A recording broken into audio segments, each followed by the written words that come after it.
तस्य ज्ञानञ्जनशलाकया चक्षुरुन्मिलितं येन तस्मै श्रीगुरुवे नमः। श्रीगौरांग नित्यानंद श्री अद्वैत चंद्र गदाधर श्रीवासादि गौरभक्तवृंद वाञ्छाकल्पतरुभ्यश्च कृपा सिन्धुभ्येव च पतितानां पावनेभ्यो वैष्णवेभ्यो नमो नमः। हरे कृष्णा कृष्णा कृष्णा हरे हरे, हरे रामो राम राम हरे हरे।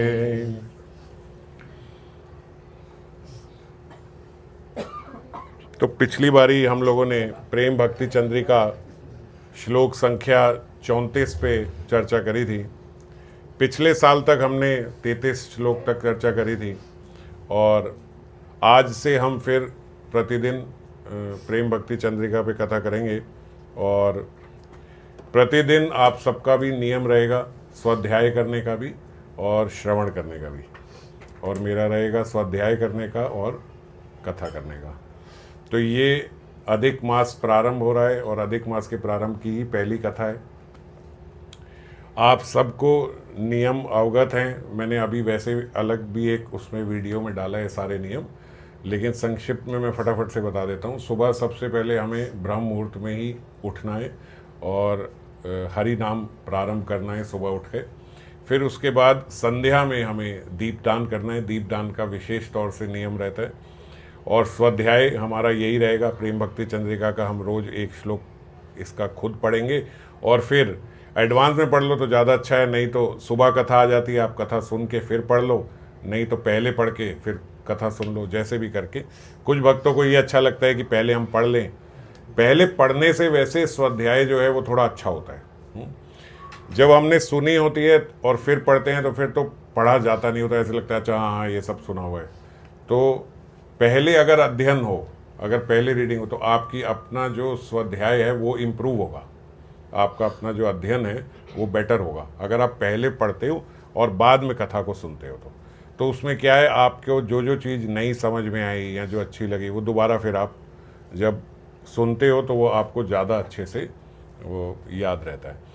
और एक नियम जो धाम में रहते हैं उन सब का परिक्रमा का होता है। तो हम लोग यहाँ पे रह के हमारा मेडिटेशन में जो हम स्मरण करेंगे उस स्मरण में हम लोग परिक्रमा जरूर करेंगे। राधा कुंड की परिक्रमा हम सबको ध्यान ही है, तो विशेष रूप से हम उसी का नियम लें कि रोज़ हम माला करते समय, नाम करते समय स्मरण में परिक्रमा करेंगे। और वृंदावन अगर कोई जानता है, उसको याद है, वहाँ की भी कर सकता है। गोवर्धन की परिक्रमा कोई जानता हो, किसी को याद हो ज़्यादा गोवर्धन परिक्रमा जैसे करी हो और सब पता हो, तो वो वहाँ की भी कर सकता है। पर राधा कुंड की तो छोटी परिक्रमा है और पिछली बार हमने चर्चा करी थी कि एक वीडियो भी है, अगर आप देखना चाहो तो उसमें देख के भी कर सकते हो। तो वो परिक्रमा, एक परिक्रमा नहीं करते हैं तो कम से कम 2 करें और 4 करें तो बहुत अच्छी बात है।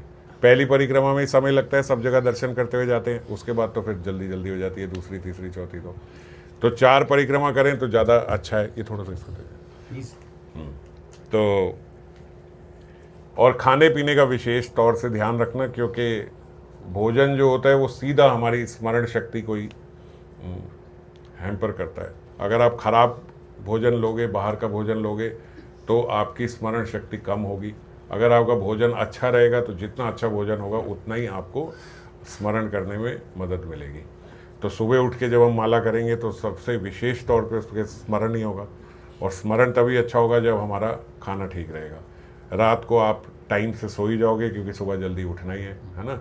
तो ब्रह्म मुहूर्त में उठें। अगर किसी को बहुत शरीर में थकान होती है, उसके बाद पूरा दिन नहीं जागा जाता, तो बीच में 1 घंटा सो सकते हैं, या जो ऑफिस जाते हैं वो ऑफिस जाने से पहले 1 घंटा विश्राम कर लें, और जो नहीं जाते हैं वो दोपहर को 1 घंटा प्रसाद पाने के बाद विश्राम कर लें।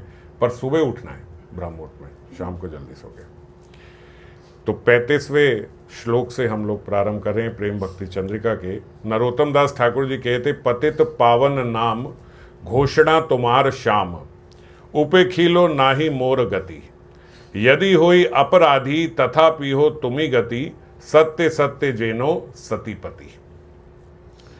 ठाकुर महाशय यहाँ दैन्य से पूर्ण होकर स्वयं को पतित अधम जन मान रहे हैं। पिछले श्लोक में हमने चर्चा करी थी, वो कह रहे थे कि मैं अपराधी हूँ, मुझसे बड़ा अपराधी कोई नहीं है। वही दैन्यता उनकी अभी चल रही है और उसी दैन्यता वश ठाकुर महाशय जो हैं आज अपने आप को यहाँ पे पतित अधम कह रहे हैं और पतित अधम जन मानकर भगवत पाद पद्मों में एकांतिक शरणागति की कामना कर रहे हैं। जो भक्त होते हैं वो अपने को पतित बोलते ही इसलिए हैं क्योंकि वो भगवान की शरणागति चाहते हैं। वो पतित मानते ही इसलिए हैं क्योंकि वो कहते हैं जब तक हमें भगवान ने अपने शरण में नहीं लिया तो हम पतित ही होंगे। और अगर पतित हैं तो भगवान पतित पावन है। अगर ऐसा है भी कि आप कहो ठाकुर आपने हमें शरण में इसलिए नहीं लिया क्योंकि सबसे बड़ा अधम मैं ही हूँ, सबसे बड़ा पतित मैं ही हूँ, अगर ऐसा है तो फिर आप तो पतित पावन हो, मुझे भी आपको अपने शरण में लेना होगा। ऐसी प्रार्थना है। पतित पावन नाम घोषणा तुम्हार श्याम, उपे खिलो नाही मोर गति। हे श्याम, तुम्हारा पतित पावन नाम जगत में सर्वत्र ही विघोषित हो रहा है। मैं भी नितांत पतित जन हूँ, इसलिए मेरी उपेक्षा करने से मेरी गति नहीं होगी। अगर आप मेरी उपेक्षा कर दो तो फिर मेरी कोई गति नहीं है। उपेक्षा मतलब यदि आप मुझे छोड़ दो, अगर आप मुझे इग्नोर कर दो तो फिर उसके बाद मेरी कोई गति नहीं है। इस त्रिपदी में श्री कृष्ण को श्याम संबोधित किया है ना। पतित पावन नाम घोषणा तुम्हार श्याम। तो बाबा बताते श्याम ही क्यों बोला, इसके पीछे एक रहस्य छुपा है।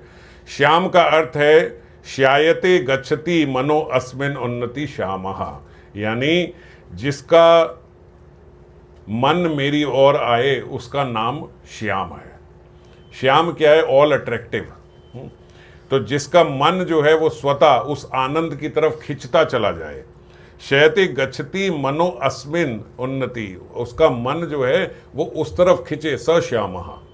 श्याम उसको बोलते हैं जो मन को खींच ले। तो लेकिन हम बाबा बोलते यहाँ पे देखते कि स्वाभाविक रूप से हम सबका मन तो श्याम की ओर आकर्षित नहीं होता। हम तो सारा भजन साधन इसलिए कर रहे हैं कि हमारा मन जाए श्याम की ओर आकर्षित हो। और श्याम भगवान को बोलते ही इसलिए हैं कि वो सर्वाकर्षक हैं, आनंद से पूर्ण हैं और मन को खींच लेने वाले हैं। तो मन आनंद ही चाहता है। हमारा मन हर समय क्या चाहता है? हम हर समय प्रसन्न होना चाहते हैं, हर समय सुखी होना चाहते हैं। तो मन को स्वाभाविकता श्याम की ओर जाना चाहिए। पर हम देखते हैं धन जन मान प्रतिपति, यानी मैं और मेरे, जिनसे मेरी आसक्ति है, मेरा मन जो है वो सारे दैह दैहिक आदि के सुख स्वच्छंदों की ओर ही दौड़ता है। जहाँ मेरे मन को इस संसार में सुख मिलता है, जहाँ मैंने माना हुआ है कि मुझे सुख मिलेगा, उस संसार की उस वस्तु की ओर मेरा मन स्वतः चला जाता है। जैसे कल हम चर्चा कर रहे थे इसी बात पे कि भगवान का स्मरण करने के लिए हमें बहुत ध्यान रखना पड़ रहा है। खाना पीना ठीक होना चाहिए, सुबह उठें, एकांत में बैठे हों, शोर शराबा ना हो, अलग से बैठें और बड़े प्रयास करके नाम करते हुए चित्त को भगवान में लगाएं, है ना। लेकिन हम देखते हैं इस संसार में हमारी जहाँ आसक्तियाँ हैं वहाँ मन को लगाने में कहीं प्रयास नहीं करना पड़ता।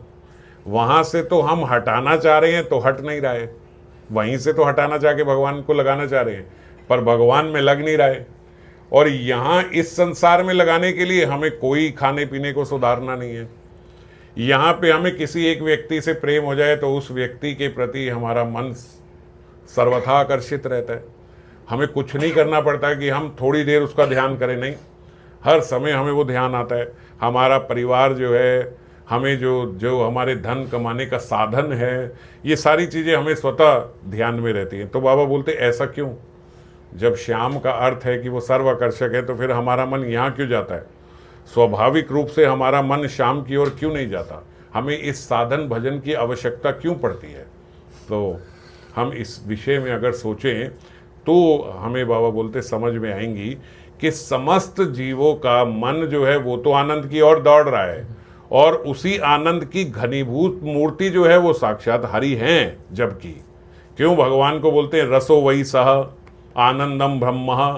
हम हमारा मन जहाँ सुख चाहता है, जहाँ सुख देखता है, जहाँ सुख पाता है, वहाँ तुरंत भाग जाता है।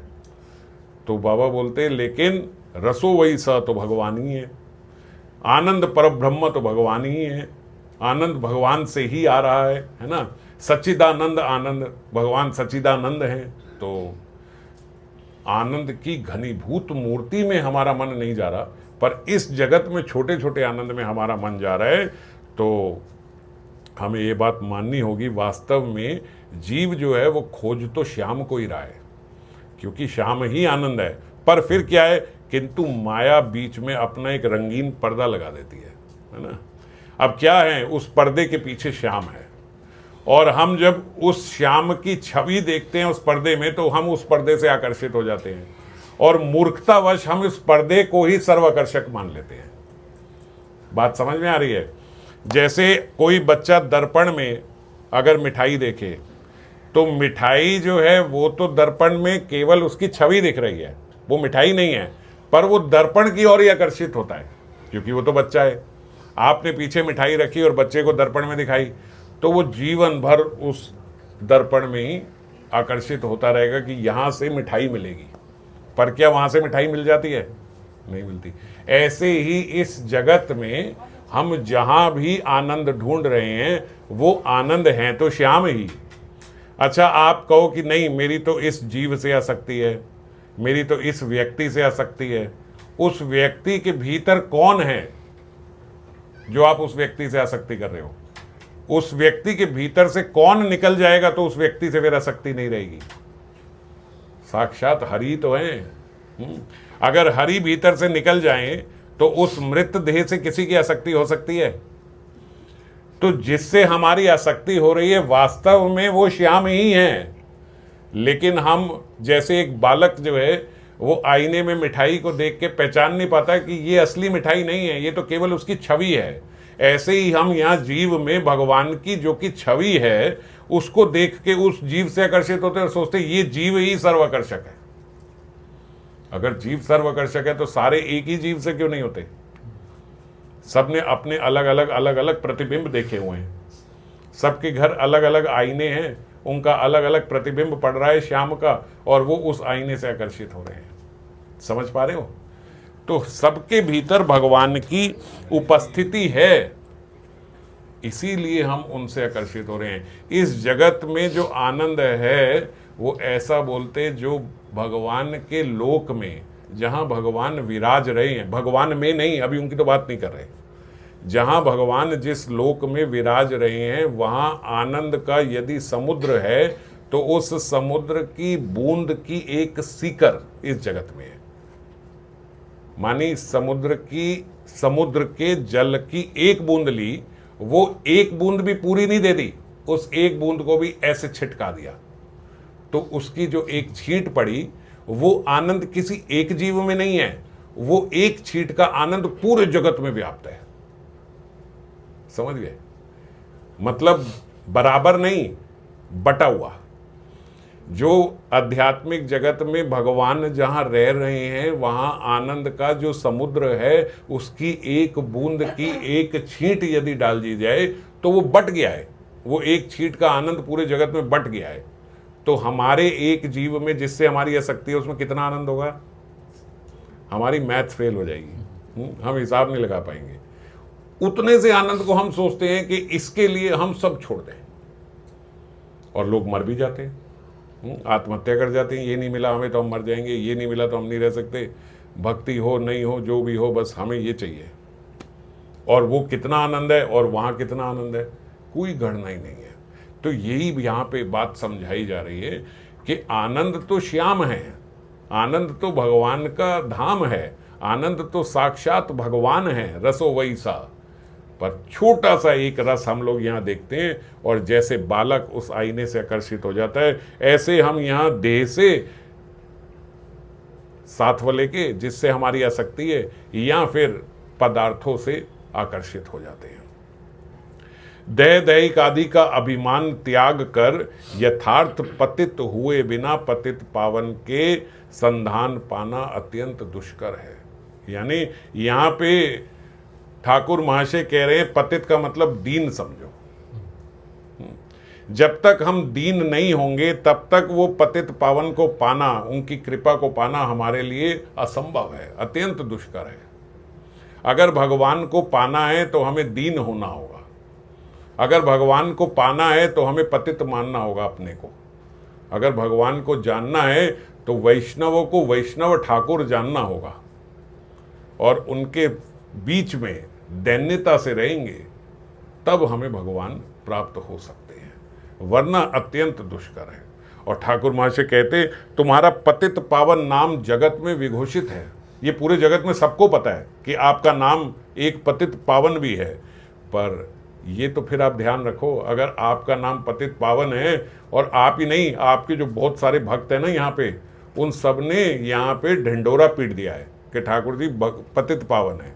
तो अगर आप पतित पावन है तो मैं भी तो पतित ही हूँ, मैं भी तो दीन ही हूँ। इसीलिए मेरी उपेक्षा अगर तुम करोगे तो आपके पतित पावन नाम पर कलंक लग जाएगा। आपके भक्तों ने ढिंडोरा पीट दिया, पतित पावन हो, अब आप इस पतित का उद्धार नहीं करोगे तो एक प्रकार से देखो सुंदर प्रार्थना है भगवान से कि मेरे जैसे पतित का उद्धार नहीं करोगे तो कलंक लगेगा आपके नाम पे ही, मुझे क्या। तो बाबा बोलते यदि श्याम कहें कि तुम्हारी अपेक्षा करने से मेरे नाम पे कलंक लगेगा ना, इससे तुम्हें क्या, तुम क्यों इतना परेशान हो रहे हो। ठीक है, मेरे नाम पे कलंक लग रहा है, मैं अपने आप देख लूंगा कि क्या करना है क्या नहीं करना। तो उसका उत्तर भी देते कि तुमने मेरी उपेक्षा, अगर तुमने मुझे छोड़ दिया तो तुम्हारी उपेक्षा मेरी अन्य कोई गति भी नहीं है, ये भी समझो, मेरा और कोई आश्रय नहीं है। इसीलिए क्या कहते, उपखेलो नहीं मोर गति। अगर आप कहो कि ठीक है मैं छोड़ देता हूँ, मैं उपेक्षा कर लेता हूँ, मेरे नाम पे कलंक लगे तो बोले नहीं नहीं ऐसा मत करना, क्योंकि मेरी भी कोई गति नहीं है, इसके अलावा मेरे पास दूसरा कोई आश्रय नहीं है यदि आप मुझे छोड़ दो तो। इसीलिए हमने ये तो रामायण में भी चर्चा करी थी कि कोटि विप्र बद लागहि जाहूं, आए शरण तजई नहीं ताहू। भगवान भी क्या कहते हैं, भैया ये तो अपने को पतित मान रहे हैं, ये तो इतने बड़े वैष्णव होके अपने को पतित जान रहे हैं जो वास्तव में भी पतित है। यदि उसने कोटि विप्र बद लागहि जाहूं, समझ गए इसका मतलब, कोटि जिसने करोड़ों ब्राह्मणों की भी हत्या कर दी हो, विप्र मानी ब्राह्मण, उसकी वध की भी, उसकी हत्या के उस पर इल्जाम लगे हो, उसने कर दी हो, तब भी आए शरण तजऊ नहीं ताहू, तब भी अगर वो मेरी शरण में आ जाए तो मैं उसका त्याग नहीं करता। ऐसे ही थोड़ी वैष्णव भगवान के नाम पतित पावन का इतना प्रचार करते हैं। पतित पावन इसीलिए तो हैं, कितना पतित, बोले महाराज कोटि ब्राह्मणों की वध करके आया ये, बोले कोई बात नहीं, तब भी मेरी शरण तो आ गया ना। मेरी शरण आने का मतलब क्या है ये समझो, मेरी शरण आने का मतलब है कि अब उसको समझ में आ गया कि जो मैंने किया था वो गलत था, अब नहीं करूंगा। यदि वो ये कह के मेरी शरणागति का असली अर्थ यही है, ऐसे क्यों कहते हैं इतने वध करके आ जाओ, भैया ठीक है हमको अभी रुको, थोड़े और वध कराता हूँ फिर आ जाऊंगा, फिर नहीं, फिर भगवान उसको स्वीकार नहीं करते कि मैं ऐसे करता हूँ। समझ रहे, हो गए, लेकिन अब पता लगा कि ये गलत है, अब आपकी शरण में आ गया, अब नहीं करूंगा, तो सन्मुख होए जीव मोए जब ही, जन्म कोटि अग नासहे तब ही। तब कब, जब जीव सन्मुख होगा तो भगवान कह रहे उसके पाप कब नष्ट होंगे, फिर तब ही। जैसे ही वो आ गया वैसे ही उसके पिछले सारे पाप नष्ट हो गए। कमिटमेंट नहीं है भगवान की, तुम आ जाओ फिर मैं देखता हूं। इस जगत में क्या होता है, आपकी बड़े आदमी से जान पहचान हो, आप कहोगे ये मेरे से क्राइम हो गया, जज साहब वकील साहब आप कुछ कर आओ, देखते हैं, बैठते हैं, कुछ करते हैं तुम्हारा, यही होता है ना। कोई आपको ये कहेगा आओ मेरे यहाँ आते ही हो गया आप तुम्हारा काम, ऐसा कोई नहीं कहता, ऐसी गारंटी है कोई नहीं देता, भगवान देते हैं। भगवान बोलते सन्मुख होए जीव मोए जब ही, जन्म कोटि, इस जन्म के नहीं, कोटि जन्मों के, जो पिछले जन्मों के भी तुम्हारे अगमानी पाप, जन्म कोटि अग नासई तब ही। जैसे ही तुम मेरे पास आ गए बेटा, तुम इस बार ही तुमने बोला कि मेरे से ये गलती हो गई, मैं आज के बाद नहीं करूंगा, इस जन्म के नहीं, पिछले कई जन्मों के जो तुमने करे वो भी सब खत्म। बस तुम एक बार मेरे पास आ गए ना, अब नहीं होगा तो खत्म कर देता हूं सारे। तब ही, उसी समय शरण गए प्रभु ताहू न त्यागा। रावण को भी ये बात समझाई थी हमने, आखिरी रामायण में ये कथा में ये चर्चा करी थी। रावण को भी ये बात समझाई गई थी, भैया उनके शरण में चले जाओ, शरण गए प्रभु ताहू न त्यागा। एक बार कोई प्रभु के शरण में चले जाए उसको प्रभु कभी त्यागते नहीं है, ये उनका नियम है। विश्व दो कृत अग जेहि लागा। क्या हो? बोले पूरे विश्व के प्रति उसने द्रोह किया हो, एक दो के प्रति नहीं, बोले पूरे संसार में हंगामा मचा दिया, विश्व द्रोह कर दिया उसने, तब भी भगवान कहते मैं उसको त्यागता नहीं। जो एक बार आके ये कह देना मेरे से ही गलती हो गई, अब नहीं होगी, उसको मैं त्यागता नहीं हूं। बताओ, इससे सरल भगवान मिल सकते हैं? इतने सीधे भगवान मिल सकते हैं कहीं? वो कह रहे जो हो गया हो गया, छोड़ो, पिछले की मैं कहीं सजा नहीं देता, आप बस ये बोल के आ जाओ कि मैं आज के बाद ये नहीं करूंगा, फिर उसके बाद मैं आपको अपना लेता हूं। पर ये बात सोच के कि ठीक है फिर अभी करते हैं, आखिरी में चले जाएंगे, ये बात सोच के भगवान कह रहे हैं जो करता है फिर उसको मैं कभी अपनाता नहीं हूं। ये बात सोच के अगर कोई पाप करता है उसको मैं नहीं अपनाता, तो ये ध्यान रखना। तो जैसे ही पता लगा कि ये गलती हो रही है तो वैसे ही भगवान उसको क्षमा कर देते हैं। जासु नाम त्राय तप नसावन, सोई प्रभु प्रगट सूझहु जियो रावण। रावण को समझा रहे भैया, जिसके नाम से ही सारे पाप खत्म हो जाते हैं, जासु नाम त्रय ताप नसावन, जिनके नाम लेने से सारे ताप खत्म हो जाते हैं, साक्षात वो हरि प्रगट हुए हैं। सोई प्रभु प्रगट सुजहू जियो रावण, वे ही प्रभु भगवान मनुष्य रूप में प्रकट हो गए हैं। ये कोई अलग नहीं है, ये वही है। तो ये भगवान श्री राम, भगवान श्री कृष्ण जो यहाँ पे आके लीला कर रहे हैं, ये अलग नहीं है, यही हैं जिनका केवल एक बार नाम लेने से जीव के सारे पापों का नाश हो जाता है। और बाबा बोलते ये जो अभी हमने पहली सिर्फ 2 लाइनों पे चर्चा करी है, इस अर्ध त्रिपदी की व्याख्या इस प्रकार भी हो सकती थी कि हे श्याम, तुम्हारे कृष्ण गोविंद आदि नाम पतित पावन है। ये सारे नाम ही पतित पावन है, ऐसे मत सोचना तो अब हम माला जो है पतित पावन पतित पावन पतित पावन नाम की करें। भगवान का नाम पतित पावन है और मैं पतित हूं, तो यही नाम का हम जाप करें? तो बोले नहीं, आपके सारे नाम पतित पावन है। कोई भी नाम हो, ठाकुर जी को जिस मर्जी नाम से पुकारो, वो पतित पावन ही है। कृष्ण गोविंद आदि सारे नाम पतित पावन है, यह विश्व में सबको पता है ये बात। तभी तो हम पतित पावन पतित पावन तो उनका एक गुणात्मक नाम है। भगवान के नाम कई कई प्रकार से होते हैं, लीला से नाम पड़ जाते हैं, गुणों से नाम पड़ जाते हैं, रूप से नाम पड़ जाते हैं। श्याम तो हैं पर क्या बुलाते? श्याम सुंदर। तो सुंदर कैसे हो गए? ये उनके रूप से उनका नाम हो गया। गोपाल तो हैं, सुंदर गोपाल, ये उनके रूप से नाम उनका हो गया, है ना। तो हर भगवान के नाम के साथ अब इनको नाम मिला श्याम आनंद। अब श्याम तो नाम है, आनंद साथ में गुण है। श्याम, अब वो बोले श्याम का ही मतलब आनंद है, आज हम चर्चा कर रहे हैं। फिर आनंद क्यों लगाया? श्याम आनंद, बोले आनंद भगवान का गुण है। तो भगवान के रूप से उनके नाम हो जाते हैं, गुण से उनके नाम हो जाते हैं, लीला से उनके नाम हो जाते हैं। तो पतित पावन उनका गुण है, इसीलिए उनका एक नाम पतित पावन हो गया। और ठाकुर महाशय कहते मैं अधम हूं, तुम्हारे पतित पावन नाम का आश्रय लिए हुए हूं, इसीलिए तुम मेरी उपेक्षा नहीं कर सकते। वहां पे क्या कह रहे हैं?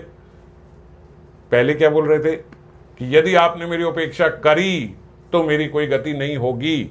यहां पे क्या कह रहे? तुम कर ही नहीं सकते, क्योंकि मैं तुम्हारे आश्रय में नहीं आया हूं, मैं तुम्हारे नाम के आश्रय में आ गया हूं। भगवान के आश्रय में जाओगे तो भगवान आपका कल्याण करेंगे।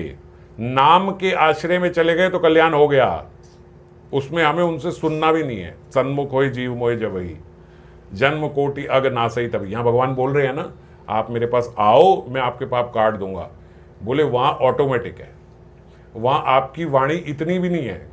नाम के आश्रय हुए, हो गया पतित पावन, बस काम हो गया आपका। यहाँ क्या बोलते? भैया स्टैंप तो लगवा लाओ, ये बोलते हैं ना, आपने कहीं एप्लीकेशन दी है, वहाँ की स्टैंप होनी चाहिए। और एक जगह आपको बोले बस एप्लीकेशन जाके वहाँ फेंक आओ, खत्म हो गया काम आपका, बस आपको कॉपी लाने की जरूरत नहीं है, स्टैंप लगवाने की जरूरत है, बस हो गया। होता है यहाँ पे? यहाँ ऐसा नहीं होता। यहाँ बोलते 2 कॉपी लेके जाओ, 1 2 दूसरी पे स्टैंप लगवा के लाओ, रिसीविंग लेके आओ, है ना। यहाँ क्या कह रहे हैं, ये रिसीविंग तब चलेगी जब भगवान के आश्रय में जाएंगे, रिसीविंग लेके आनी होगी। भगवान बोलेंगे हाँ ये मेरे आश्रय में आ गया है, हाँ इसने बोला है कि आज के बाद ये पाप नहीं करेगा, मैंने इसे स्वीकारा है। विभीषण को भगवान बोल रहे हैं, समझा रहे हैं, अपने जनों को मना रहे हैं, अरे मेरे सन्मुख आया भैया, आने दो, मुझे अपना लेने दो। क्यों? क्योंकि विभीषण उनके सन्मुख आया है। और यहाँ ठाकुर माँ से बोलते, सुनो मैं आपके नाम के हो गया हूँ, नाम के आश्रित हो गया हूँ, अब आपसे भी नहीं चाहिए स्वीकृति, अब आपकी स्टैंप भी नहीं चाहिए, बस हो गया खत्म, बस हो गया मेरा काम। एक बार जो नाम के आश्रय हो गया बस उसका कल्याण हो गया। तो उदाहरण बोले आप इतनी बड़ी बड़ी बात कर दी, आपने ऐसे ही बोल दिया हाँ हाँ नाम के आश्रय हो गया भगवान की। भैया डर लगता है ना यार, रिसीविंग नहीं ली, स्टैंप नहीं लगी, कोई नहीं लगी, मैं आपको कहीं बोलूँ वहाँ जाओ, उनके ऑफिस में एप्लीकेशन ऐसे डालो, आ जाओ, मिल गई उनको। आप कोई यार मिली नहीं मिली, पता नहीं मिली नहीं मिली, मेरा काम होगा नहीं होगा, ये नहीं होगा। बोले होगा। उदाहरण क्या है? बोले अजामिल। अजामिल उदाहरण, अजामिल ने नाम पुकारा, किसका पुकारा? अपने बेटे का। उसके बेटे का नाम था नारायण, भगवान को नहीं पुकारा था। तो बोले बेटे का नाम नारायण पुकारने से भी नारायण आ गए, इसको बोलते नाम का आश्रय। समझ गए? जो वो ये इतनी बड़ा दावा कर रहे हैं कि भगवान से सुनने की जरूरत भी नहीं है, बस तुम नाम के आश्रय हो जाओ, अपने आप तुम्हारा काम हो जाएगा। तो बोले उसका उदाहरण अजामिल है। भागवतम में उदाहरण दिया है अजामिल के माध्यम से कि यदि आपने ऐसे कैसे जैसे भी भगवान का नाम ले लिया तो बस भगवान आपको अपने सन्मुख कर लेते हैं, बस उसके बाद आपको फिर चिंता करने की जरूरत नहीं है। देखो जीव यहां पे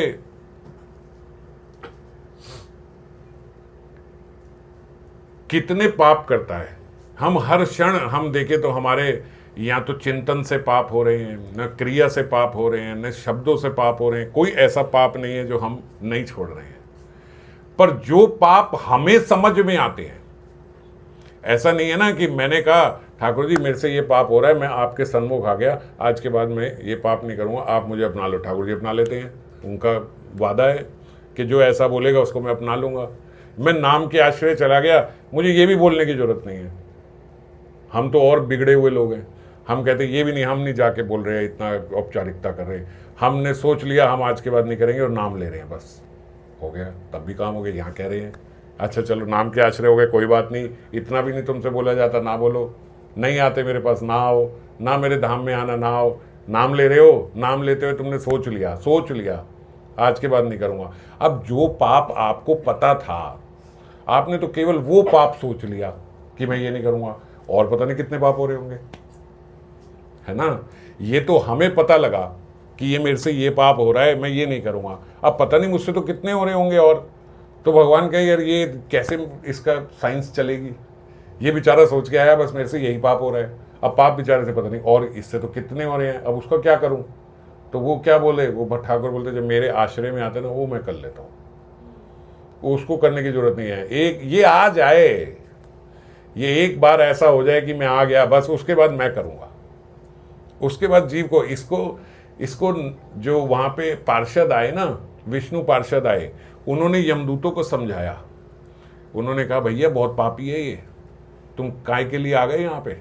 अरे उसने तो अपने पुत्र को बुलाया, तुम्हारे नारायण को नहीं पुकारा, तुम यहाँ के आ गए। वो क्या बोलते हैं, बोले चाहे ये मित्र द्रोही हो, इसने अपने मित्र के साथ द्रोह किया हो, चाहे ये ब्रह्मघाती हो, चाहे ये गुरु पत्नी गामी हो, चाहे स्त्री राजा पिता और गाय का हत्यारा हो, या फिर अन्य किसी भी प्रकार के महापातकी, छोटे मोटे पाप नहीं, महापातकी हो, अति पातकी हो, वे सभी के लिए श्री विष्णु का नाम काफी है, बस उससे ऊपर कुछ करने की जरूरत नहीं है। बोले उसने नाम ले लिया ना, उस नाम से वो सब खत्म हो गया। बोले उसको ये पाप पता नहीं थे, उसको तो एक पता था, वो बोले एक दो कुछ नहीं, उसको पता था नहीं पता था, हमें तो पता है, नाम को तो पता है ना कि ये क्या करा। बोले नाम लेते ही उसका सब खत्म हो जाता है। तो आप गए एक पाप सोच के, दो पाप सोच के, लेकिन आप नाम के आश्रय हुए तो नाम की कृपा से वो सारे खत्म हो गए। अच्छा वो बोले तो चलो आपने अब खत्म कर दिया, बेचारे को पता तो दो ही पाप थे, जो 10 थे वो तो वो कर रहा है। आप कहते हो मैं उससे गुस्सा हो जाता हूँ कि जो आए और फिर पाप करता रहे। बात समझ रहे हो ना, जो अभी समझाया था कि भाई कहे ठीक है ये वाला पाप मैं नहीं करूँगा, मैं आ गया सन्मुख, मैं ले भी लूँ, फिर वही पाप करता रहे। तो बोले इसने 2 पापों की तो कमिटमेंट ले ली, मैं नहीं करूँगा। अब 8 तो उसको पता ही नहीं है, तो 8 वो कर रहा होगा, वो तो उससे हो रहे होंगे, वो तो उससे होंगे। तो बोलते जब ये मेरा नाम लेता है ना, तो नाम का आश्रय क्या बोलता है भगवान, बोलते जब ये नाम लेता है ना, तो नाम में ऐसी शक्ति है कि वो इसके हृदय में, उसके हृदय का शोधन कर देगी। नाम जब जाएगा हृदय में, तो नाम उसके हृदय का शोधन कर देगा, और उसका हृदय इतना पवित्र हो जाएगा, उसको सब पता लग जाएगा कि ये भी है, ये भी है, ये भी है, ये भी है, सब छूटता जाएगा। आप 1-2 बस पता लगा के पहुंच गए, बस उसके बाद वो बोलते नाम अपना सारा कार्य करेगा। बताओ अब भगवान का नाम बड़ा है या भगवान बड़े? नाम उससे भी बड़ा है। नाम बोले मैं उसका चित्त शोधन कर दूंगा। ठाकुर जी के पास चले जाओ, ठाकुर जी के दर्शन हो जाए, दुर्योधन दुर्योधन ही रहा, क्योंकि नाम आश्रय नहीं हुआ था। समझ गए? नाम आश्रित होता तो दुर्योधन फिर सुयोधन बन जाता, लेकिन नाम का आश्रय नहीं हुआ। तो क्या हुआ? दर्शन भी हो गए, लेकिन प्रवृत्ति नहीं ठीक हुई। प्रवृत्ति कैसे ठीक होगी? हृदय कैसे शुद्ध होगा? हृदय नाम लेने से शुद्ध होगा। जैसे यहाँ पे विष्णु दूत बता रहे हैं यमदूत को, एक बार मैंने एक कथा सुनाई थी, आधी सुनाई थी जल्दी में, और सुनी हो तो एक बार दोबारा सुन लो, और बहुत लोगों ने नहीं सुनी होगी। एक बार एक पंडित जी थे, पंडित जी के यहाँ एक सेवक था। वो ये तो असली की बात है। ये मैं क्यों बता रहा हूँ? क्योंकि अजामिल की कथा बहुत पुरानी है, प्राचीन है ना। आपने भागवतम में सुनी है। ये अभी की कलयुग की बात बता रहा हूँ, कुछ वर्षों पहले की। वो पंडित जी जो है एक गांव में रहते थे, उनका काम था पंडिताई का, जैसे पत्री देखना, ये सब करना, और थोड़ा लोग बुला लेते हैं, पंडित जी थोड़ी कथा कर दो, ऐसे जाके कथा इत्यादि ये सब करते थे। तो गृहस्थ थे। उनके यहाँ पे एक सेवक रहता था जो उनकी गौ पालन का कार्य करता था। जो उनके पास 2 गायें थी, उन 2 गायों की सेवा इत्यादि ये सब किया करता था। वो युवावस्था में ही वो मर गया। पंडित जी को अजीब लगा, है बड़ा युवावस्था में था, ठीक ठाक सा था, पता नहीं क्या हुआ, मर गया। चलो ठीक है, नौकर था, मर गया, क्या कर सकते हैं, कितना ध्यान देता कोई। थोड़े दिन के बाद पंडित जी कहीं से आए, पंडिताई करके अपने कक्ष में गए, अपना एकदम दरवाजा सब बंद किया, तो देखा वो वहाँ खड़ा हुआ है। एक बार तो पंडित जी को पसीने छूट गए ठंड में भी, कि भैया ये तो मर गया था, अब ये यहाँ आके कैसे खड़ा हो गया। उन्होंने थोड़ा कांपते हुए उससे पूछा कि भाई तू यहाँ कैसे? बोले मैं यमदूत हूँ। पंडित जी की और हालत खराब हो गई। बोले डरो मत, हूँ तो आपका तो सेवक ही हूँ, यमदूत की नौकरी लग गई मेरी। अब मैं यमराज जी के यहाँ, मेरी नौकरी लग गई है। वहाँ पे क्या काम है? बोले यहाँ जो मरने वाला होता है बस उनको लेके हमें यहाँ जाना। तो बोले यहाँ क्यों आए? बोले आपके लिए नहीं आया हूँ, आपसे तो मिलने आया हूँ। अच्छा, तो किसको लेने आए? बोले आपके यहाँ पे एक सेठ जी हैं, ये अमुक अमुक, ये जो सेठ जी यहाँ रहते। बोले क्या बात कर रहे हो?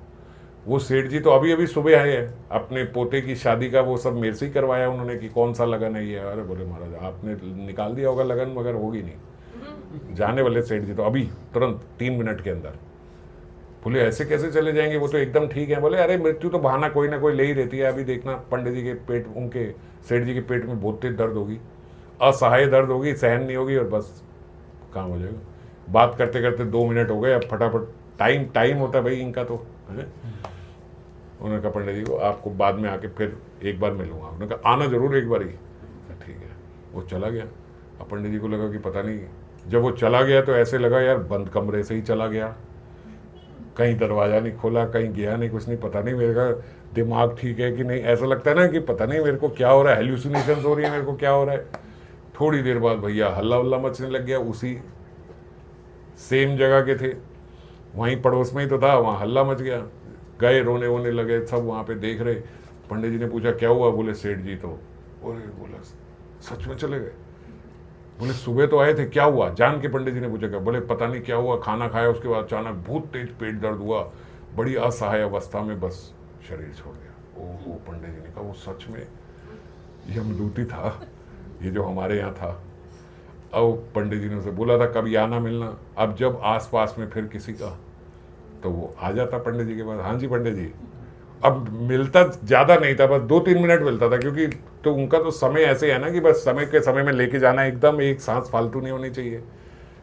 आया पंडित जी, सच की बात है ये, ऐसे मत सोचना कि मन गढ़ंत कहानी है, पौराणिक कथा है ये, वाकई में ये। तो पंडित जी ने बोला भाई अब किसका? बोले वो अमुक अमुक उसका नाम, अब नाम आ गया, वहाँ पे जाना है। बोले भाई तू एक बात बता। बोले जल्दी पूछो, मेरे पास 2 मिनट है। बोले भाई तू ये बात बता, ये नौकरी कैसे लगी तेरी? ये कैसे हुआ तेरा? तो बोले, वो कहता देखो ऐसा है, मैं आपको जल्दी जल्दी से बताता हूँ। जैसे अब जेल होती है ना यहाँ पे, तो जेल में जो कैदी बार बार जेल में जाता है, लंबी सजा होता है, तो उसको वहाँ का लाइब्रेरियन बना देते हैं, कोई काम दे देते हैं, कोई देते हैं, भैया तेरा बहुत प्रेम है जेल से, तूने तो बाहर जाना नहीं, तू सीखा सिखाया है सारा, चलिए साथ में यहाँ काम भी कर ले। तो बोले ऐसे ही मैं 100वीं बार नर्क गया था इस बार ही। बोले 100वीं बार नर्क गया था? बोले पंडित जी क्या बताऊँ, आपको भी नहीं पता है, आपकी गौवा का दूध बेच देता था मैं यहाँ पे। वहाँ का पाप लग गया, उस पाप से पंडित जी को हैरानी हुई, नहीं तो गौ की सेवा करता था तो कैसे चला गया ना? बोले आपकी गौवा का दूध जो है मैं बेच दिया करता था, और एक्स्ट्रा इनकम के लिए, तो उसके लिए मेरे को फिर नर्क चला गया। और नर्क में तो बहुत यातना ऐसी। और बोले यमराज जी ने कहा कि भैया बार बार तू नर्क आता है, फिर कितनी योनियों में जाता है, फिर भगवान कृपा करके तेरे को मनुष्य दे देते हैं, फिर तू ऐसा नर्क का प्रेमी है, फिर ऐसे कार्य करता है, फिर नर्क में आ जाता है, फिर दोबारा तेरे को इतनी योनियाँ मिलती हैं, फिर तू मनुष्य योनि पाता है, फिर मनुष्य योनि में तेरे को साधन करने को मिलता है कि तू कुछ कर पाए, तू फिर गलत काम करता है, फिर नर्क की ओर आ जाता है। बोले इस बार 100वीं बार नर्क गया तो यमराज ने मेरे को कहा कि तूने तो अब यहीं रहना है, जो 100 बार चला गया अब उसको लंबा वहीं रखते हैं, निकालते नहीं। तो बोले अब तो नर्क में रहना है तूने, तो साथ साथ ये सेवा भी कर ले। सुखी नहीं हूँ मैं वहाँ पे, मुझे भी वो यातनाएं मिलती हैं, साथ के साथ काम भी कराते हैं, यातना भी देते हैं। रोने लगा वो। बोला पंडित जी अभी जा रहा हूँ, फिर बाद में आऊँगा, अभी समय हो गया, चला गया। ऐसा नहीं कि यमदूत बहुत सुखी होते हैं, बड़े अच्छे होते हैं, मज़ा ले रहे हैं कि चल बेटा तेरे को खींच के लेके जा रहा हूँ। वो खुद भी दुखी होते हैं, क्योंकि दुखी आदमी दूसरे को और दुखी करता है। हम यहाँ पे भी देखते हैं ना, कुछ लोग दुखी आत्मा ही होते हैं, तो वो ही दुखी करते हैं, जहाँ जाते हैं वो लोगों को दुखी कर देते हैं। तो पाप आत्माएं, तो ऐसे ही क्या है, वो कह रहा है कि मुझे भी वहीं यातना मिलती है, और ये साथ में काम भी मिलता है कि ऐसे फटाफट भागा दौड़ी गए, ये कहे वो कहे। तो ऐसा नहीं है कि बड़े अच्छी अवस्था में हूँ, इसीलिए आपके पास आता हूँ कि आप मुझे मेरे उसके लिए कम से कम आप तो क्षमा कर दो, जो और तो पता नहीं कितने जन्मों के मेरे कितने हुए। अरे बोले भैया हमने तो तेरे को क्षमा कर दिया। अच्छा बोले पंडित जी फिर आऊँगा, बाद में आऊँगा। 2 बार 3 बार आया, खैर लंबी कथा है, मैं आपको और थोड़ा आज उसमें शॉर्ट में बताता हूँ। तो एक बार पंडित जी ने उससे कहा कि भैया एक बात बता। अब वो जब आता तो थोड़ा थोड़ा नर्क का बताता कि भाई नर्क में ऐसी ऐसी यातना होती हैं, ये होती है, वो होती है। पंडित जी ने कहा भाई एक बात बता, तू हमें कुछ करके जीते जी एक बारी स्वर्ग और नर्क दोनों दिखा दे। अब क्या है कि सुनते तो हैं, बोले जो तू बताता है वो तो हम पढ़ते हैं, लोगों को सुनाते हैं कि नर्क में यही है, पर क्रिया तो हमारी ठीक नहीं है अभी भी।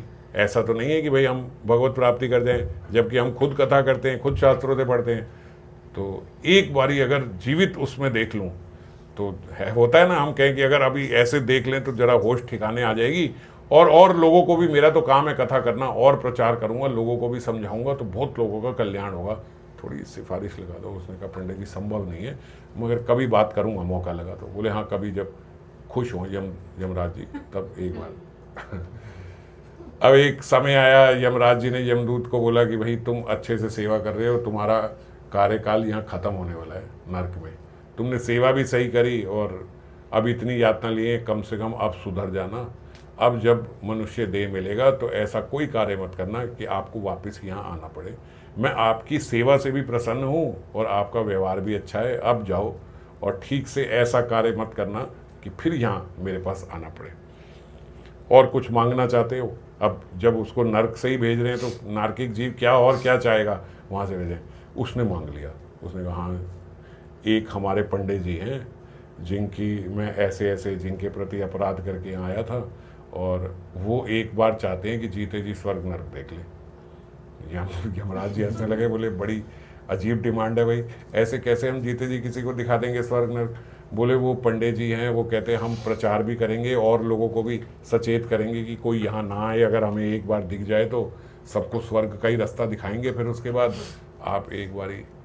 बोले चल, मैंने ही तुझे कहा था कि मांग ले कुछ, तूने मांग लिया तो कर देते हैं। एक काम कर, 3-4 लोग जाओ, पंडित जी रात को सोए हुए हैं, उनको सोए सोए अवस्था में खटिया समेत ले आओ यहाँ पे उठा के।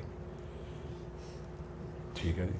अब सोए सोए पंडित जी वहीं पे अपनी खटिया में सोए, उनकी खटिया वैसे ही उठा के वहाँ ले गए नर्क में। यमराज जी के सामने पंडित जी उठे, ये कौन है? घबरा गए वो। बोले घबराओ मत, वो साथ में खड़ा हुआ था उनका नौकर। उसने बोला पंडित जी आपने ही तो बोला था कि जीते जी देखना है, ले आया मैं यहाँ पे।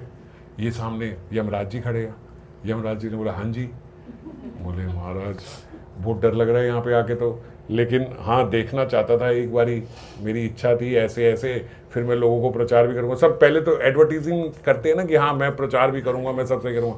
यमराज जी ने कहा हंसेंगे सब तुम्हारे पे, तुम कुछ नहीं कर पाओगे यहाँ से देखने के बाद, यहाँ तो तुम पागल हो जाओगे, यहीं पे कुछ बोलने लायक नहीं रहोगे, और अगर सही सलामत पहुँच गए तो नीचे जाके जिसको बताओगे वो तुम्हें पागल कहेगा, अगर सही भी रहे तो कोई तुम्हारी बात मानेगा नहीं। बोले अब यहाँ तक लाए हो तो थोड़ा दिखा दो कि क्या क्या यातना होती है।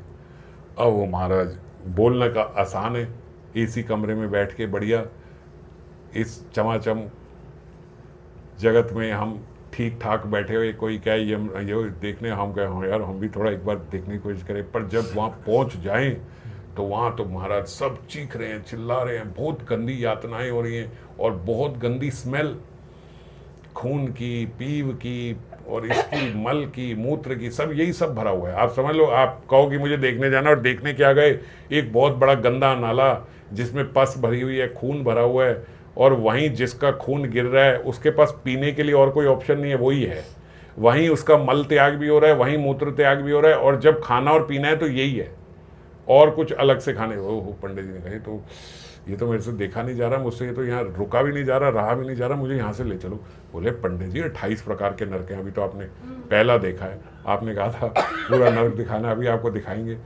थोड़ा आगे गए तो महाराज एकदम तपती हुई तांबे की भूमि, बहुत ज़्यादा तप रही, और उसमें सब नंगे भाग रहे हैं, कभी गिर रहे हैं, कभी लेट रहे हैं, कभी कुछ रहे हैं, मगर कोई अथा नहीं, कोई किनारा नहीं है, कुछ नहीं है, बहुत लंबा। बोले इस पृथ्वी से 3 गुना लंबा, पृथ्वी से 3 गुना लंबा वो एरिया है जो ऐसे तांबे से तप रहा है। ये नर्क का एक पार्ट है। ओहो, ये तो उन्होंने कहा ये तो मेरे से देखा नहीं जा रहा। चमड़ी गल रही है, चमड़ी गल रही है, उसके अंदर से खून निकल रहा है, लेकिन वहाँ मृत्यु नहीं होती। यहाँ कम से कम ये तो है, असहाय हो जाएगा, ऐसी अवस्था हो जाएगी, मर जाएंगे। वहाँ मरता नहीं है, यातना शरीर जो है वो मरता नहीं है, दर्द उतना ही होता है। हटाओ हटाओ हटाओ, आगे गए तो बहुत बड़ी कढ़ाई, बहुत बड़ी, उसके अंदर खौल रहा है तेल, और तेल के अंदर बिल्कुल जैसे बूंदी तली जाती है, ऐसे मनुष्यों को वहाँ डाला जा रहा है, और वो तड़प रहे हैं और तड़पते जा रहे हैं, ना मर रहे हैं ना छूट रहे हैं, निकल भी नहीं पा रहे हैं अपने आप से, ऐसी अवस्थाओं के। ओहो, पंडित जी ने कहा ये मुझे ले चलो यहाँ से, मेरे को अब नहीं देखना। बोला पंडित जी थोड़ा तो देख लो। नहीं नहीं नहीं, अब इसके बाद मुझे मत दिखाना भाई, मुझे को ले चलो, मेरे को क्षमा करो, मैंने जो भी आपसे मांगा मैं वापस करता हूँ, मुझे नहीं देखना। हल्का सा वहाँ से बाहर निकले तो एक वहाँ पे नृत्य कर रहा जीव, नाच रहा। पंडित जी हैरान हुए, ये क्या हो रहा है? यहाँ नरक में तो ऐसे सब चीख रहे हैं, चिल्ला रहे हैं, ये कौन सा अनोखा आया कि भैया ये यहाँ पे नृत्य कर रहा है, नाच रहा है, खुश हो रहा है। बोले पंडित जी इसके घर पे, इसको पता है ना, इसके नीचे परिवार में एक भक्त का जन्म होने लगा है। अभी जो जीव आ रहा है उस जीव ने भक्ति करना प्रारंभ नहीं करी। बोले उसका पूर्व जन्म जो है वो भक्त का था, और अब वो इसकी बहू के गर्भ से जन्म ले रहा है, इसका पोता जो है वो भक्त आने वाला है। तो बोले ये यहाँ क्यों नाच रहा है? बोले क्योंकि उसके जन्म लेते ही ऐसा भक्त जब घर में जन्म भी ले ले तो पितृ जो है वो नर्क से छूट जाते हैं, तो जैसे ही उसका जन्म होगा इसका नर्क की यात्रा खत्म हो जाएगी। बोले ये एक बार ये देख के जाऊंगा, ऐसा कुछ अगर है तो। वहाँ 2 मिनट पंडित जी रुके, वहाँ नीचे उसका जन्म हुआ, और तुरंत वहाँ उसके लिए विमान आया, एकदम दिव्य शरीर उसका हो गया, ऊपर से फूलों की वर्षा हो रही है, विमान में बैठा और विमान ऊपर लेके चला गया। पंडित जी ने कहा भाई ये क्या बात हो गई, बोले ये भक्ति का प्रताप है पंडित जी।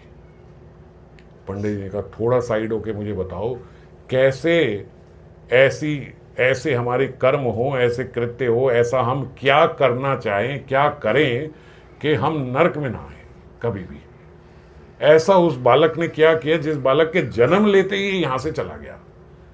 तो बोले पंडित जी देखो, हर समय आपके माथे पे तिलक हो, यदि आप तिलक लगाते हो तो जो ये अर्धपुंड हम तिलक लगाते हैं, अगर तिलक लगाओ, मुख से आपके नाम ना भी निकले, लेकिन आपके अगर तिलक लगा हुआ है ललाट पर, तो यमदूत आपको कभी लेने नहीं आ सकते, आप कभी नरक नहीं आओगे। अगर आपके गले में कंठी हो तो कंठी का ऐसा प्रताप है, ये हम नहीं बोल रहे हैं, ये वहाँ के यमदूत बोल रहे हैं। ऐसा मत सोचना कि वैष्णवता का प्रचार करने के लिए ये सब बातें बोली जा रही है, ऐसा नहीं है बिल्कुल। उन्होंने बोला कि जिसके माथे पे तिलक होगा, जिसके कंठी माला जिसके गले में होगी हैं, और जो नाम लेता होगा, जो भगवान के नाम का उच्चारण करता होगा, भगवान के नाम का जाप करता होगा, पंडित जी वो कभी यहाँ नहीं आ सकता। और उसके जितने ऊपर जो पूर्वज भी हैं, वो जैसे ही यहाँ नाम लेता है, वहाँ उसके पूर्वज वहाँ नरक से निकल जाते हैं। उसके पूर्वज भी नरक में टिक नहीं सकते। आपने तो अपनी आंखों से देख लिया। अभी छोटे बच्चे ने नाम लिया है क्या? जो उसके घर में जन्म हुआ उसने नाम लिया है? नहीं, उसका पूर्व जन्म में उसने नाम लिया हुआ था। तो बोले संस्कारवश उन्हें तो पता है ना कि जो ये बालक आ रहा है ये भक्ति बनेगा। तो भक्त बालक के जन्म लेने से ही वो उसका कल्याण हो गया। एकादशी का भी बोला, जो एकादशी व्रत करता हो, तो एक बार बोले कोई आपके घर में एक एकादशी व्रत कर ले तो आपके जितने ऊपर पूर्वज हैं वो सब नरक से निकल जाते हैं। पंडित जी ने बोला भाई बहुत हो गया, ये सब मैंने देख लिया, बहुत सही आपने आखिरी में दिखा दिया, अब यहाँ से मुझे ले चलो, मुझे और नहीं। बोले नहीं अभी और प्रकार नहीं। बोले नहीं मुझे नहीं देखना, अब स्वर्ग दिखा दो। मैंने नर्क स्वर्ग दोनों बोले थे, आपने नर्क दिखाया, स्वर्ग भी दिखाओ। हाँ चलो पंडित जी स्वर्ग दिखाते हैं आपको। और वहाँ से विमान ले गए स्वर्ग के। हो स्वर्ग देख के तो पंडित जी ऐसे एकदम चित्त वर्षा हो गई फूलों की। क्या आनंद है पृथ्वी पे, तो क्या आनंद है पृथ्वी के, तो क्या लोग हैं पृथ्वी के, तो ये पृथ्वी। पंडित जी ने 10 बार बोल दिया यार हम तो कीड़े हैं, यहाँ क्या है, ओ हो क्या आनंद हो रहा है, ओ हो ये क्या हो रहा है, ये बताओ यहाँ कैसे आते हैं, ये कैसे आया है, इसके कौन से कर्म है जो यहाँ आ गया, उसके कौन से। बड़ा इंटरेस्ट ले रहे हैं वो, भाई क्या क्या क्या क्या ये क्या करता है, वो क्या करता है, वो साथ साथ बता रहे हैं। एक उन्होंने दिखाया कि ओहो वो तो अपने विमान में जैसे ही बैठा, तो जहाँ विमान में बैठा है वहाँ ऊपर से अप्सरा जो है वो उसके ऊपर पुष्प वर्षा कर रही हैं। पंडित जी ने कहा क्या बात है भाई, साथ विमान इसका चल रहा है, विमान के साथ साथ ऊपर अप्सरा चल रही है, जैसे जैसे वो चल रहा है उसमें पुष्प की वर्षा हो रही है। गीत गाने वाले साथ साथ चल रहे हैं, गंधर्व गीत गा रहे हैं, बड़े सुंदर देवी गीत चल रहे हैं, जैसे आप लोग गाड़ी में स्पीकर में सुनते हैं ना, लाइव बैंड चल रहा है साथ में, वो सुन रहा है, पुष्प की वर्षा हो रही है, विमान में बैठा हुआ है। ओ महाराज, और लेकिन जैसे ही हर 2 मिनट में मूर्छित हो जाता है। फिर एक अप्सरा आती है, उसको उठाती है, उसको प्रेम करती है, और फिर उसको ठीक से उसको इत्र वगैरह लगा के फिर पुष्प की वर्षा करती है। वो फिर उठता है, उसको देखता है, फिर बेहोश होता है। पंडित जी ने कहा भाई क्या किस्मत पाई है इसने, इतनी कीर्ति हो रही है, इतना नाम हो रहा है, इसकी तो तारीफ करने के लिए लोग पीछे चल रहे हैं। यहाँ पे महाराज लाइव बैंड चल रहा है, वहाँ पे पुष्प की वर्षा हो रही है, लेकिन ये बेचारा भोग ही नहीं पा रहा है। ये तो बार बार मूर्छित हो जाता है, थोड़ा सा देखता है फिर मूर्छित हो जाता है। क्या बीमारी लग गई इसे, इसको पहले डॉक्टर के पास क्यों नहीं लेके जाते यहाँ पे। बोले पंडित जी कोई बीमारी नहीं लगी, यहाँ बीमारी नहीं होता कोई, बीमार छोड़ो, यहाँ पसीना नहीं आता किसी को, ऐसा देह है यहाँ। तो फिर क्या हो गया। बोले इसके घर में जो है एक क्रूर बालक जन्म लेने वाला है, इसके जो पुत्र है और पुत्र वधू है वो मांस खाने वाले हैं, बहुत व्यभिचार करने वाले हैं। इन्होंने तो खूब अच्छे कर्म किए हैं, अभी बहुत बकाए हैं, लेकिन अब उनके गर्भ से जो संतान आने वाली है वो बहुत ही पापी है, और बहुत पाप इसके अपने पुत्र और पुत्र वधू भी कर रहे हैं। तो ये जैसे ही देखता है कि वो आने वाला है, और ये जैसे जैसे जितने पाप कर रहे हैं, बड़ी तेजी से इसके पुण्य क्षीण होते जा रहे हैं, और ये बार बार आंख खोलता है, और फिर जब नीचे देखता है कि ये हो रहा है तो मूर्छित हो जाता है दुख से। पंडित जी ने कहा ये क्या बात हो गई भाई, स्वर्ग में भी चैन नहीं है। तो थोड़ी देर ही देखा, थोड़ी देर बाद एकदम तुरंत वो वहीं से वो विमान उसका गायब हो गया, विमान से वो नीचे गिरा, धड़ाम करके। और अब कोई अप्सरा उसको पूछ नहीं रही है, कुछ नहीं कर रही है, लाइव बैंड अपना चला गया, अप्सरा अपनी चली गई, सारी पुष्प वर्षा खत्म, वो गिरा पड़ा और थोड़े से यमदूत आए भयानक वाले, उसको उठाया, खींच के लेके चले गए। बोले क्या हुआ? बोले अब ये नर्क चला गया। क्यों नर्क चला गया? बोले बहुत पापी संतान का जन्म हो गया इसके घर में, और बहुत पाप तो इसके पुत्र और पुत्रवधू कर रहे हैं, बड़ी तेजी से इसके पुण्य क्षीण हो गए। शीनू नहीं, शीन।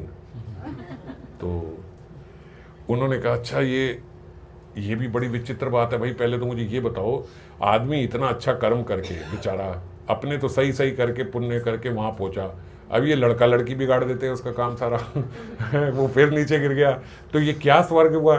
बोले पंडित जी देखो ऐसा है, भगवत नाम तो लिया नहीं, लेते तो स्वर्ग ना आते और ऊपर जाते, पुण्य कर्म किए थे।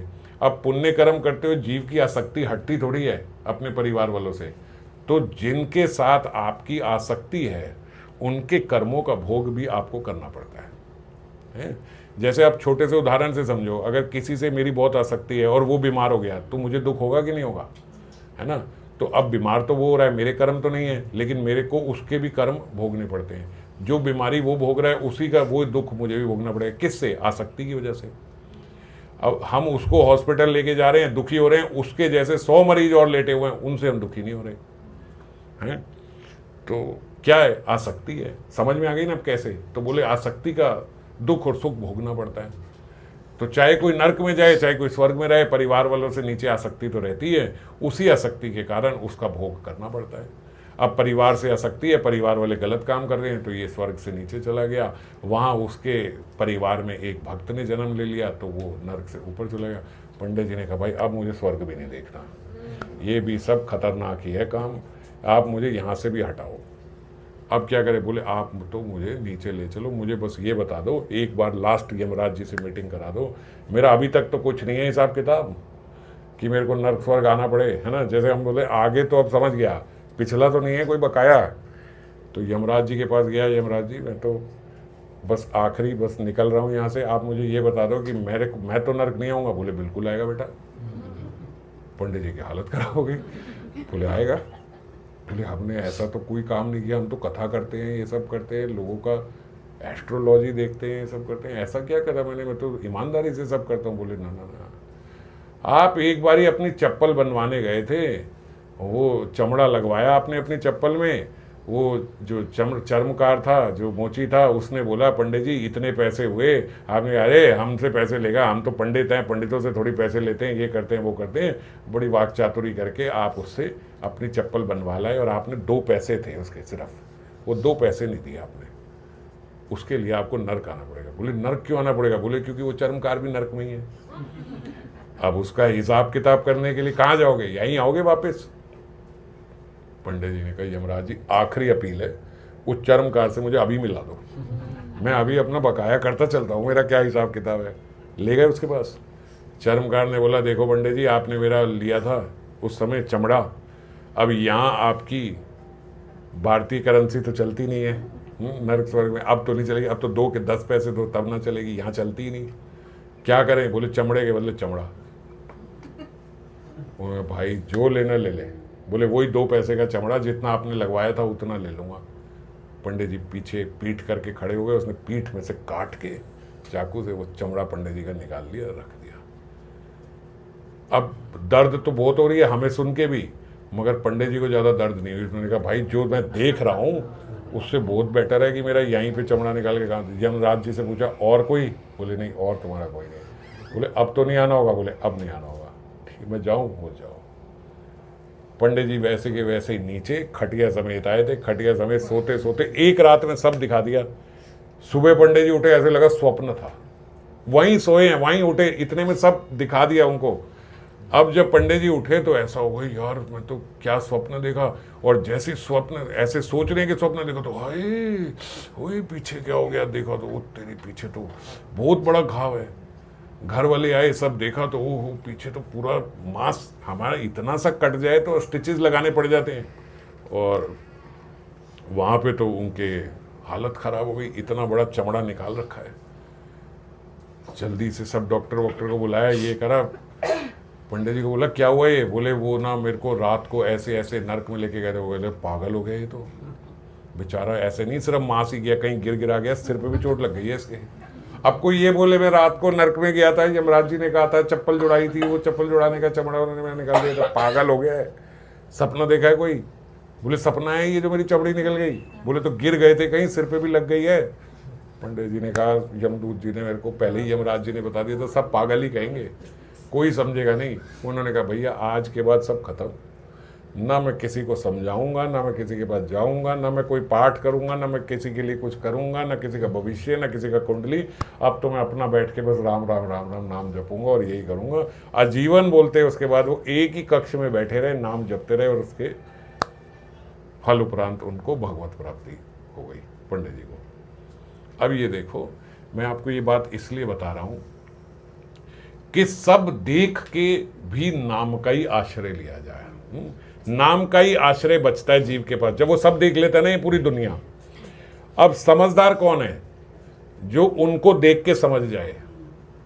मूर्ख कौन है? जो उनको देख के भी ना समझे। महामूर्ख कौन है? जो भुगत के भी ना समझे, है ना। तो समझदारी इसी में है कि भैया हम दूसरे के उदाहरण से समझ जाए। मैं अब सबको तो ये अवसर नहीं मिलेगा कि उनका अपना ही नौकर जो है वो यमदूत बन जाए, और ना सब यमदूतों को ऐसा अवसर मिलेगा कि यमराज जी मान जाए और वो ले जाए। तो जिसके साथ हुआ है हम उसी उदाहरण से समझ जाए।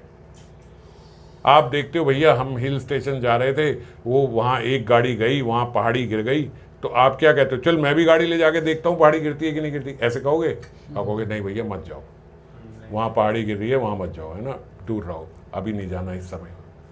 तो ऐसे ही दूसरे के उदाहरण से समझ जाओ।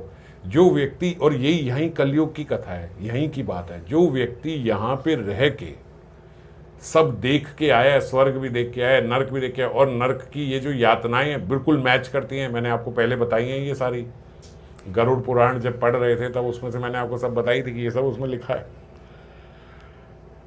उसमें तो इतना विस्तार से लिखा है कि नर्क में ये सब यातनाएं, नर्क पहुंचने तक जीव को 1 साल लगता है मृत्यु के बाद। 1 साल का तो रास्ता है, और उस रास्ते में इससे भी ज्यादा भयानक यातनाएं हैं। रास्ता भी आसान नहीं है, तो उतने में ही यातना शुरू हो जाती है जीव की। तो ये बातें जब हमें समझ में आ गई, और ये भी समझ में आ गया कि भैया स्वर्ग में भी सेफ नहीं है, वहां भी निकल जाएंगे, है ना। कली काल में पता नहीं आगे क्या कौन पीढ़ी आएगी, क्या करेगी, क्या खत्म, वो और नहीं भी होगी तो एक समय के बाद तो पुण्यशीन हो ही जाएंगे, फिर भी वहां से गिरना ही गिरना है। तो बोले स्वर्ग जाओ या नर्क जाओ, उससे कोई लाभ नहीं है, केवल नाम का आश्रय ले लो बस। जो पंडित जी ने किया, जब देखा है नर्क भी, जब देखा है स्वर्ग भी, बहुत सारे स्वर्ग के सुख देख के भी यही समझ में आई ना, नाम करके यहाँ से निकल जाओ। ना इस जगत में कुछ मिलने वाला है, ना नर्क में और ना स्वर्ग में, केवल आश्रय एक ही है। वही चर्चा आज हम कर रहे हैं, जो ठाकुर महाशय कह रहे हैं कि नाम आश्रय ले लो। और नाम आश्रय में कितना सुख है? बोले बस एक बार आप नाम का आश्रय ले लो, बाकी सारा काम नाम करेगा। जब एक बार 7 स्टार होटल में पहुंच जाते हैं ना, तो फिर वहां पे वो आपको कदम रखते ही फिर कोई काम नहीं करने देते, फिर आपको जो चाहिए मिलेगा। तो बोले ऐसा ही यहाँ पे नाम आश्रय है। अब आपको अपने पाप खत्म करने की भी चिंता नहीं है, वो ठाकुर जी कर लेंगे। हम बस क्या है, हम आपके नाम के आश्रय में आ गए। मैं अपनी जानकारी से कोई पाप नहीं करूंगा।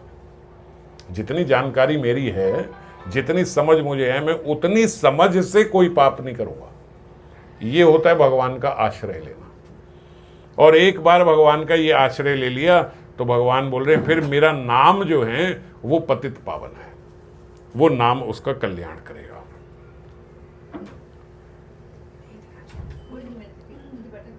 श्री नाम कीर्तन रूपी प्रायश्चित का महत्व यह है कि पाप वासना से मलिन चित्त भी परिशोधित हो जाता है, जो हम अभी चर्चा कर रहे थे। पाप वासना से मलिन चित्त है ना, वो बोले वो चित्त भी परिशोधित हो जाएगा, वो चित्त ही साफ हो जाएगा। अब इस देखो, आप जब एक चीज, एक गंदी चीज से दुर्गंध आ रही थी, अब आप सूंघो भैया ये किसकी दुर्गंध है, ये कहाँ से होके आया है, ये उल्टी की है कि मल की है कि खून की है कि पित्त की है, ये सब सूंघने की जरूरत है। बोले उसको साफ कर दो, परिशोधित कर दो। जब एक बार साफ कर दिया दुर्गंध ही नहीं आ रही, तो अब क्या फर्क पड़ता है किसकी थी? अब हम क्या पता लगाएंगे किसकी थी? एक व्यक्ति में से दुर्गंध आती है, आती रहती है, तो आप देखोगे ना भाई इसमें से किस चीज की दुर्गंध आती है? इसका मल निकल जाता है, इसका खून बहता है, इसके मुंह से आती है, कहां से आती है इसके बीच में? अब जब वो परिशोधित ही हो गया, अब क्या ढूंढने की जरूरत है कि किस चीज की मल आती थी? तो इसीलिए बोलते जो मलिन चित्त है, वो मलिन चित्त से पता नहीं कितनी पाप वासनाएं निकल रही हैं, पता नहीं कितने पाप हो रहे हैं। अब ये एक एक करके बोले नाम ढूंढता नहीं है कि ये किसका पाप है, ये किसका पाप है, ये कौन सा कर्म है, ये कर्म, वो ये नहीं करता। नाम क्या करता है? बोले नाम आपका चित्त परिशोधित कर देता है। जब एक बार चित्त की सफाई हो गई तो बस खत्म, अब उसमें से पाप की दुर्गंध आएगी ही नहीं। ये कार्य है नाम का, समझ गए? तो इसीलिए भगवान बड़ी सरलता से ये बात बोल देते हैं कि नाम का आश्रय अगर किसी ने ले लिया तो बस फिर उसका कल्याण हो गया। क्यों? क्योंकि भगवान बोलते हैं नाम से उसका चित्त ही शुद्धित हो जाएगा। अब हमें जानने की जरूरत थोड़ी है, कि जीव को जानने की जरूरत थोड़ी है मैं कौन सा पाप कर रहा था, कौन सा पाप मैंने छोड़ना है, कौन सा मेरी जानकारी में था, कौन सा मेरी जानकारी में नहीं था, सब खत्म। ये कहाँ से बदबू आ रही थी, ये कौन सा कार्य करने से मैं गंदा हो रहा था, ये कौन सी चीज जगह मुझे नहीं जाना चाहिए, सब खत्म। बोले परिशोधित ही कर दिया, साफ ही कर दिया, अब कोई दुर्गंध आएगी नहीं, खत्म हो गई बात। और नाम से ही नहीं, बोले नामाभास से। नामाभास किसको बोलते हैं? जो अजामिल से हुआ। उसने नारायण बोला अपने पुत्र का नाम, भगवान का नाम नहीं, इसको बोलते नाम आभास। नाम नहीं लिया, नाम का आभास हुआ, है ना? आपने बोल दिया हरी मिर्च, अब हरी मिर्च में हमने हरी नहीं पुकारे, आपने तो हरी मिर्च पुकारी, इसको बोलते हैं नाम आभास। आपने शुद्ध नाम नहीं लिया, आपका नाम आभास हो गया बस। तो बोलते जब नामाभास भी हो जाता है तो नामाभास से भी श्री विष्णु को नाम उच्चारण करता जो है उसकी बात स्मरण होती है, उसकी बात याद आती, इसने मेरा नाम लिया। क्या? उसने नाम नहीं लिया, नामाभास था, भगवान का नाम नहीं लिया। नामाभास से ही भगवान को नाम उच्चारण करता की बात ध्यान आती है, और वो क्या बोलते हैं? ये मेरा दास है, ये सर्वदा मेरे रक्षणीय है, इसकी रक्षा मैं करूंगा, ये मेरे अंतर्गत है, ये मेरा नाम लिया इसने।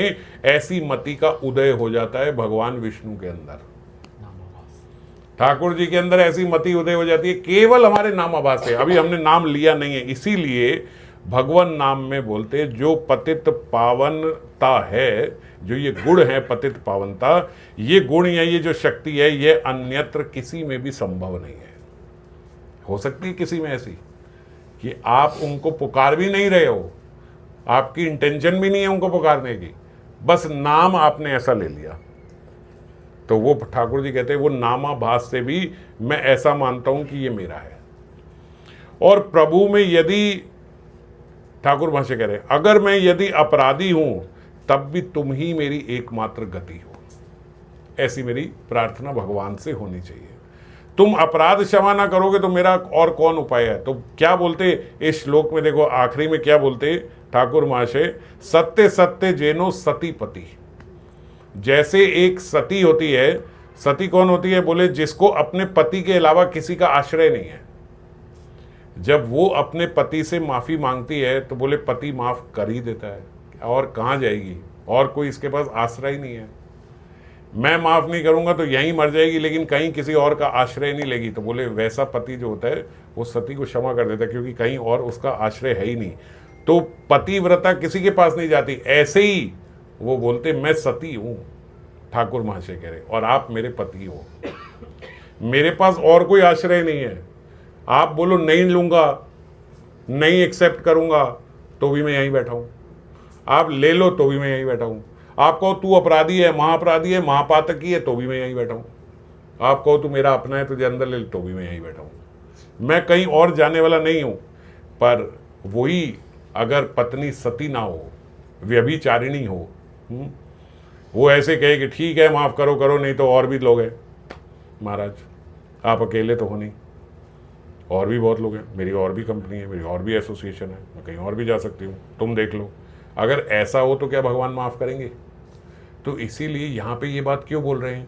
यहाँ पे वो बोल रहे हैं कि यदि जीव अनन्यता से भगवान के नाम के आश्रय लेता है तो फिर तो नाम उसको एक क्षण में क्षमा कर देता है, फिर तो भगवान एक क्षण में उसको अपना लेते हैं। पर यदि वो कहे कि ठीक है, देखता हूं आपसे हो रहा है कि नहीं हो रहा है, आपका नाम लेके देखता हूं, 1 साल आके देखता हूं, यहां पे भक्ति करके देखता हूं, नहीं हुआ तो फिर अन्य देवी देवता भी हैं, कहीं और किसी की करूंगा। ऐसे भी होते हैं ना लोग, वो बोलते ठीक है मैं ये भी करता हूं, मैं ये भी करता हूं, you are one of them, आपकी भी कर रहा हूं, औरों की भी कर रहा हूं, अगर आप नहीं करोगे तो वो कर देंगे।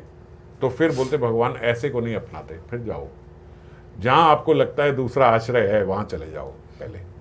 तो आश्रय बोले सन्मुख पक्का होना है। शरणागति शब्द जो है केवल बोलने की नहीं है, फिर पक्की होनी चाहिए। फिर आप चाहे नर्क भेजो, चाहे स्वर्ग भेजो, चाहे कहीं ना भेजो, चाहे यहीं रखो, चाहे हथौड़े मारो, चाहे फूल दो, चाहे धूप में रखो, चाहे छाव में रखो, यहीं हूं, जा नहीं रहा हूं कहीं पे। जब ऐसा आश्रय हो जाता है तो फिर ठाकुर जी बोलते फिर मैं उसको माफ कर देता हूं। पर यदि मेरे पास आके जैसे कोई व्यभिचारी व्यक्ति अगर पर स्त्री के साथ व्यभिचार कर रहा है और मेरे यहां मेरा भजन भी कर रहा है, फिर मैं उसका भजन स्वीकार नहीं करता। कहने का तात्पर्य कि आपको पता लग गया कि मैं ये पाप कर रहा हूं, आप कहो ठीक है मैं आपका भी हूं, मैं आप ही के आश्रय हूं, कहीं और जा भी नहीं रहा हूं, लेकिन पाप कार्य में भी लगा रह रहा हूं, फिर भी ठाकुर जी कह रहे नहीं, ये चीटिंग भी नहीं चलेगी। आश्रय का मतलब है एक बारी जब आए हो तो ऐसे हो के आओ कि भैया अब आपका हूं, अब जैसे आप कहोगे मैं वैसा करूंगा, अब अपनी जानकारी से तो मैं कोई पाप अपराध नहीं करूंगा। फिर ठाकुर जी बस इतना ही चाहिए, जो तुम्हारी जानकारी का नहीं है वो मेरा नाम अपने आप खत्म कर देगा। समझ गए आश्रय का मतलब? तो ऐसा आश्रय या ठाकुर महाशय कह रहे हैं ऐसा होना चाहिए। और यदि श्री हरि चरणों में एकांतिक भाव से शरणापन हो जाए तो श्री हरि उस पर प्रसन्न होकर उसको क्षमा कर देते हैं। और ये समझना होगा, भगवत गीता में भी लिखा है, जो हम श्लोक बड़ा प्रचलित है, हम जानते हैं, कौन्तेय प्रति जानी ही, मेरे भक्त का कभी विनाश नहीं होता, क्षिप्रम भवति धर्मात्मा शाश्वत क्षंति निगच्छति। अगर गलती से किसी कारण से उससे कोई पाप अपराध हो भी जाए तो वो मैं क्षमा कर देता हूँ, तुम उसकी चिंता मत करो, ठीक है। लेकिन कौन्तेय प्रति जानी, अर्जुन को बोल रहे तुम घोषणा कर दो मेरी तरफ से, नामे भक्ता प्रणिष्यति, मेरे भक्त कभी जो है नीचे नहीं गिरता। एक बार मेरे सन्मुख आ गया उसके बाद वो कभी नीचे नहीं गिर सकता। क्यों नहीं गिर सकता? और भगवान क्यों बोल रहे हैं कौन्तेय प्रति जानी? अर्जुन को बोल रहे हैं, अर्जुन तुम घोषणा कर दो, है ना। मैं तो बोलता ही हूं, मैं बोलूंगा तो कहेंगे तुम अपने लिए बोल रहे हो।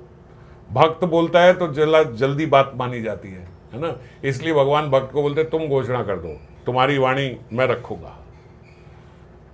एक बार कोई मेरे आश्रय में आ गया फिर उसके बाद उसका पतन नहीं हो सकता, ये भगवान कह रहे। आपकी जानकारी में जितने पाप अपराध आपको लगता है मैं करता हूं वो छोड़ दो और मेरे पास आ जाओ।